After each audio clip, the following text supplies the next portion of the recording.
அனைவருக்கும் வணக்கம். நான் உங்க ஜி தமிழ் சரிகமபா ஷாம்லா. நம்ம கவிஞர் எழுத்தாளர் குடந்தை எஸ் சிவராஜ் அவர்களுடைய எழுத்தில் ஒரு அருமையான ஒரு பாடல்ங்க. இன்னைக்கு அந்த பாடல் தான் நான் பாட போறேன். சிவராஜ் ஐயா அவர்களுடைய இந்த யூடியூப் சேனல் சோழன் பள்ளிக்கூடம் அருமையான ஒரு பாடல் நான் இன்னைக்கு பாட போறேன்.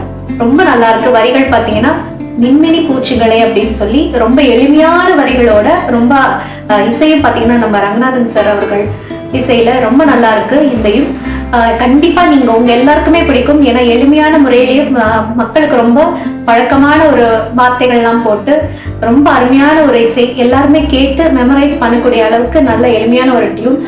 பாமர மக்களுக்கெல்லாம் பிடிக்கும், கண்டிப்பா பிடிக்கும். எனக்கு ரொம்ப பிடிச்சிருக்கு. இன்னைக்கு நான் அந்த பாடல் பாடுறது எனக்கு ரொம்ப ரொம்ப சந்தோஷமா இருக்கு.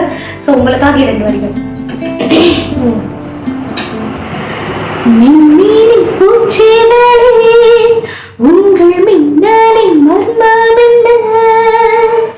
இரவு நேரத்திலே உங்கள் சிக்னலின் அர்த்தம் என்ன? பாத்தீங்கன்னா ரொம்ப எளிமையாகவும் ரொம்ப அழகாகவும் இருக்கு இல்லையா? நம்ம 80ஸ்லாம் கேட்ட மாதிரி ஒரு பியூட்டிஃபுல்லான ஒரு சாங்கு. கண்டிப்பா நீங்க எல்லாரும் மிஸ் பண்ணாம கேளுங்க. நீங்க எல்லாருக்குமே கண்டிப்பா பிடிக்கும். உங்க சேனலை மறக்காம சப்ஸ்கிரைப் பண்ணுங்க, லைக் பண்ணுங்க, ஷேர் பண்ணுங்க. தேங்க்யூ.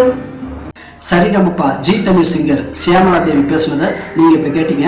அவங்க சொன்ன மாதிரி இன்னும் 2 நாள்ல நமது சோழன் பள்ளிக்கூடம் யூடியூப் சேனல்ல மின்மினி பூச்சிகளே உங்கள் மின்னலின் மர்மம் என்ன அப்படிங்கிற சாங்கு வெளியேறப்போகுது. அந்த பாடலை நான் தான் எழுதியிருக்கேன். அந்த பாட்டை நீங்க எல்லாரும் கேட்டு உங்களுடைய மேலான கருத்துக்களையும் விமர்சனங்களையும் பதிவிடணும்னு நான் இந்த நேரத்தில் வேண்டி விரும்பி கேட்டுக்கிறேன். ஏன்னா நீங்க போடுற ஒவ்வொரு பதிவும், நீங்க போடுற ஒவ்வொரு விமர்சனமும் எனக்கு ஊன்றுகோலாகவும் பயனுள்ளதாகவும் இருக்குன்னு நான் நம்புறேன். அதனாலதான் உங்களுடைய பதிவை முக்கியமா நான் எதிர்பார்க்குறேன். என்னுடைய அடுத்த படைப்புக்கு வெளிவரத்துக்கு ஒரு உதவியாகவும் ஊன்றுகோலாகவும் இருக்குன்னு நான் பெருசா நம்புறேன். ஓகே, அடுத்தது இன்னும் 2 நாள்ல அந்த பாட்டு வெளியே வந்துடும். பார்த்துட்டு உங்களுடைய மேலான கருத்தை பதிவிடுங்க. மீண்டும் அடுத்த பதிவில் உங்களை